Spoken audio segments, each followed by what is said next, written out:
പുതിയൊരു വീഡിയോയിലേക്ക് എല്ലാ കൂട്ടുകാർക്കും വീണ്ടും സ്വാഗതം. അപ്പം ഞാൻ ഉണ്ടാക്കുകയാണത് നല്ല എളുപ്പത്തിൽ നമുക്ക് ആർക്കും ഉണ്ടാക്കാൻ പറ്റിയിട്ടുണ്ടെങ്കിൽ ചിക്കനും ബീഫും ഒന്നും ഇല്ലാതെ തന്നെ നമുക്ക് എളുപ്പം ഉണ്ടാക്കിയെടുക്കാൻ പറ്റിയ അടിപൊളിയായിട്ടുള്ള ഒരു റൈസാണ് ഇട്ടത്. അപ്പോൾ ഇതെങ്ങനെ ഉണ്ടാക്കണം എന്നുള്ളതൊന്ന് കണ്ടു നോക്കിട്ടോ. അപ്പോൾ അതിനായിട്ട് ഞാൻ അടുപ്പൊക്കെ കത്തിച്ചിട്ട് ഇതാ വെള്ളം വെച്ച് കൊടുത്തിട്ടുണ്ട്. അപ്പോൾ വെള്ളം ഒന്ന് തിളച്ച് വരുന്ന സമയത്ത് നമുക്ക് ഇതിലേക്ക് കല്ലുപ്പാട്ട് ഇട്ട് കൊടുത്തിട്ടുള്ളത്. അപ്പോൾ കല്ലുപ്പ് നന്നായിട്ട് ഇളക്കി കൊടുത്തതിന് ശേഷം ഇതിലേക്ക് ഇതാ അരി ഇട്ട് കൊടുക്കുന്നുണ്ട്. അപ്പോൾ അരി ഒന്ന് തിളപ്പിച്ച് ഊറ്റാൻ വേണ്ടിയിട്ടാണ്. അപ്പോൾ ഇനി ഈ വെള്ളത്തേക്ക് ഞാൻ വേറെ ഒന്നും ചേർക്കണില്ല, ഉപ്പ് മാത്രമേ ചേർക്കണുള്ളൂ. അപ്പോൾ നമുക്ക് എളുപ്പം സിമ്പിളായിട്ട് ഉള്ള സാധനമൊക്കെ വെച്ചിട്ട് ഉണ്ടാക്കിയെടുക്കാൻ പറ്റിയിട്ടുള്ള ഒരു ചോറാണ് കേട്ടോ. അപ്പോൾ ഞാൻ ഈ കലം തന്നെയാണ് വെച്ചിരിക്കുന്നത്. ചോറ് സാധാ വെക്കുമ്പോൾ നമുക്ക് മൺകലത്തിലാണ് വെക്കൽ. അപ്പോൾ ഇതാ ഗ്യാസുമ്മേ സവാള ഒന്ന് വാട്ടിയിരിക്കുകയാണ്. അപ്പോൾ ഞാനിവിടെ ഒരു 2 സവാള, വലിയ സവാള കേട്ടോ, അതൊന്ന് വാട്ടിയിരിക്കുകയാണ്. അപ്പോൾ ഞാൻ ഇതിലേക്ക് നെയ്യല്ല ഒഴിച്ചിട്ടുള്ളത്, സൺഫ്ലവർ ഓയിലാണ് ഒഴിച്ചിട്ടുള്ളത്. അപ്പോൾ ഇതിലേക്ക് കുറച്ച് വലിയ ജീരകം ഒന്ന് പൊട്ടിച്ചതിന് ശേഷമാണ് സവാള ഇട്ട് കൊടുത്തിട്ടുള്ളത്. പിന്നെ ഞാനിവിടെ ഇഞ്ചി, വെളുത്തുള്ളി, പച്ചമുളക് അതും കൂടി ചതച്ചിങ്ങാണ്ട് അതിട്ട് കൊടുക്കുന്നുണ്ട്. അപ്പോൾ നമുക്ക് ചിക്കനോ ബീഫോ ഒന്നും ഇല്ലെങ്കിൽ തന്നെ പെട്ടെന്ന് ഉണ്ടാക്കിയെടുക്കാനും പറ്റും. അപ്പോൾ കുട്ടികൾക്ക് ബിരിയാണിക്കൊക്കെ പൂതിയാവും ചെയ്യും, എന്നാലും നമുക്ക് ഒന്നും ഉണ്ടാവില്ല. അങ്ങനെയൊക്കെ ഉള്ള സാഹചര്യത്തിൽ എന്നാലും ചോറിന് വേറെ കറിയും ഒക്കെ ഉണ്ടാക്കണ്ടേ. അപ്പോൾ ആ സമയത്ത് പെട്ടെന്ന് ഉണ്ടാക്കിയെടുക്കാൻ പറ്റിയിട്ടുള്ള ഒരു ബിരിയാണിയാണ് ഇട്ടത്.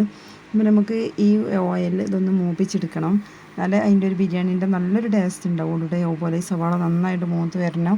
ആ സമയത്ത് ഇഞ്ചി, വെളുത്തുള്ളിയും പച്ചമുളകും കൂടി ചതച്ചത് ഇട്ട് കൊടുത്തിട്ട് മൂപ്പിച്ചതിന് ശേഷം വേണം തക്കാളി ഇട്ട് കൊടുക്കാൻ. അപ്പോൾ തക്കാളി ഞാനിവിടെ ഇതിലേക്ക് വേണ്ട തക്കാളി ഒരു 3 തക്കാളി ആയിട്ട് എടുത്തിട്ടുള്ളൂ. അപ്പോൾ അതും കൂടി ഇട്ടെടുത്തിട്ട് ഒന്ന് നന്നായിട്ടൊന്ന് ഇളക്കി കൊടുത്തുകൊണ്ട് ഒന്ന് വേണമെന്നുണ്ടെങ്കിൽ മൂടിയിട്ട് കൊടുത്തിട്ട് ഒന്ന് വേവിച്ചെടുക്കണം കേട്ടോ. തക്കാളി ഒന്ന് സോഫ്റ്റായി വെന്ത് കിട്ടിയിട്ടുണ്ടെങ്കിൽ പെട്ടെന്ന് തന്നെ അത് ഉടച്ചെടുക്കാനൊക്കെ പറ്റും. അപ്പോൾ അതാ ഞാനിവിടെ തീയൊന്ന് കുറച്ചിട്ടുകൊണ്ട് ഇതിനെ മൂടി വെച്ചുകൊണ്ട് അത് മൂടിയിട്ട് കൊടുത്തിട്ടുണ്ട്. കുറച്ച് വീഡിയോ മിസ്സായി പോയതാണ്. അപ്പോൾ തക്കാളിയൊക്കെ ഒന്ന് സോഫ്റ്റായി വന്നതിന് ശേഷം അതിലേക്ക് നമ്മൾ കുറച്ച് മല്ലിയിലയും കുറച്ച് മഞ്ഞൾപ്പൊടി അതുപോലെ കുറച്ച് ചിക്കൻ മസാലയും കൂടി ചേർത്തിട്ട് ഒന്ന് സോഫ്റ്റാക്കിയിട്ട് എണ്ണയിലൊന്ന് മൂപ്പിച്ചതിന് ശേഷം ഈ കുറച്ച് സോയാബീൻ ഇട്ട് കൊടുത്തിട്ടുണ്ട്. അപ്പോൾ സോയാബീൻ ഞാൻ വെള്ളത്തിൽ കുതിർത്തെടുത്തതാണ്, കഴുകിയിട്ട് നന്നായി പിഴിഞ്ഞെടുത്തതിൻ്റെ ശേഷം ഇട്ട് കൊടുത്തിട്ടുണ്ട്. ആവശ്യത്തിനുള്ള ഉപ്പും കൂടി ഇട്ടിട്ട് നന്നായിട്ടൊന്ന് വഴറ്റി കൊടുത്തിട്ട് അതിലിട്ട് ഒരു 2 മിനിറ്റ് നേരം ഒന്ന് ഇളക്കിയെടുത്ത് വേവിച്ചെടുക്കുക കേട്ടോ. പിന്നേക്ക് ഞാൻ തൈരാണ് ഒഴിച്ചു കൊടുത്തിട്ടുള്ളത് ഒരു പുളിക്ക് വേണ്ടിയിട്ട്. അപ്പോൾ തൈര് വേണ്ടാന്നുണ്ടെങ്കിൽ നമുക്ക് ചെറുനാരങ്ങയുടെ നീര് ഒഴിച്ചു കൊടുക്കാം.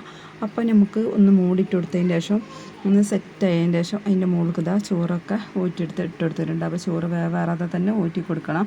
പിന്നെ അതിൻ്റെ ശേഷം ഞാനിത് അതിൻ്റെ ഉള്ളിൽ മേലക്ക് ചപ്പും പൊതിന് തീർന്നിട്ടുണ്ടായിരുന്നുണ്ട്. അപ്പോൾ കുറച്ച് തന്നെ ഉള്ളൂ, അപ്പോൾ അതിട്ട് കൊടുത്തിട്ടുണ്ട്. പിന്നെ ഞാൻ ഉള്ളി മൂപ്പിച്ചിട്ട് കൊടുത്തിരുന്നില്ല, കുറച്ച് വെളിച്ചെണ്ണയും കൂടി ഒഴിച്ചു കൊടുത്തിട്ടുണ്ട്. അപ്പോൾ നമുക്ക് ഇത് കഴിക്കാൻ വേണ്ടിയിട്ട് ഒരു കോഴിമുട്ടയാണ് ഉണ്ടാക്കണം. അപ്പോൾ കോഴിമുട്ട അതുപോലെ കുറച്ച് മുളക് പൊടി, മഞ്ഞൾപ്പൊടി, ചിക്കൻ മസാല ഒക്കെ ചേർത്ത് വെളിച്ചെണ്ണയിലിട്ടൊന്ന് ഇങ്ങനെ അതുപോലെ തീയൊന്ന് കുറച്ചിട്ടൊന്ന് മൂപ്പിച്ചെടുക്കട്ടോ.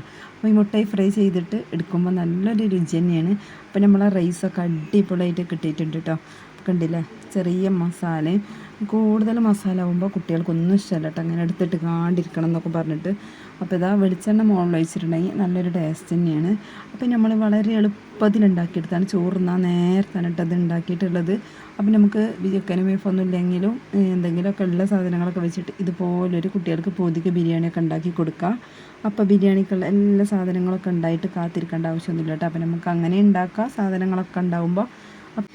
സോയാബീനൊക്കെ നമ്മൾ അതിലിട്ട് ഇങ്ങനെ എണ്ണയിലിട്ടൊന്ന് മൂപ്പിച്ച കാരണം ഇത് ചോറ് കഴിക്കുമ്പോൾ നല്ല അടിപൊളി ടേസ്റ്റ് ആയിരുന്നു. ആ സോയാബീൻ്റെ ഒക്കെ നല്ല ടേസ്റ്റ് തന്നെയായിരുന്നു കേട്ടോ. അപ്പോൾ ഈ ചിക്കൻ മസാലയും ഗരം മസാല ഒക്കെ പാകത്തിന് വേണം ചേർത്ത് കൊടുക്കാൻ. അപ്പോൾ ചോറിനനുസരിച്ചിട്ട് എല്ലാതും കൂട്ടിയിട്ടും കുറച്ചിട്ടൊക്കെ എടുക്കുക. അപ്പോൾ നമുക്ക് സലാഡും അതുപോലെ അച്ചാറും ഇതൊക്കെ ഇവിടെ റെഡിയാക്കി വെച്ചിട്ടുണ്ട് കേട്ടോ. അപ്പോൾ ചോറ് ഇതാ ഞാനിവിടെ നന്നായിട്ട് ഒന്നൊക്കെ മിക്സ് ചെയ്ത് വെച്ചിട്ട് നമ്മൾ കോഴിമുട്ടൊക്കെ ഇവിടെ റെഡിയാക്കിയിട്ടുണ്ട് കേട്ടോ. അപ്പോൾ സിമ്പിളായിട്ട് എളുപ്പത്തിൽ ഉണ്ടാക്കിയെടുക്കാൻ പറ്റിയിട്ടുള്ള ഒരു ചോറ് തന്നെയാണ് ഇത്. നമ്മൾ ചോറ് തിന്നാൻ നേരത്താണ് അത് ഉണ്ടാക്കിയിട്ടുള്ളത്. അപ്പോൾ ഇന്നത്തെ വീഡിയോ ഇത്രയോളം എല്ലാവർക്കും ഇഷ്ടമായി എന്ന് വിചാരിക്കുകയാണ്. ഇഷ്ടമാവുകയാണെങ്കിൽ ഒന്ന് ലൈക്ക് ചെയ്ത് സപ്പോർട്ട് ചെയ്യാനും അതുപോലെ സബ്സ്ക്രൈബ് ചെയ്യാതെ കാണുന്ന പുതിയ കൂട്ടുകാരൊക്കെ ആണെങ്കിൽ ഒന്ന് സബ്സ്ക്രൈബ് ചെയ്യാനൊന്നും മറക്കരുത്. അതുപോലെ തന്നെ അഭിപ്രായങ്ങളൊക്കെ കമൻറ്റ് ചെയ്യുക.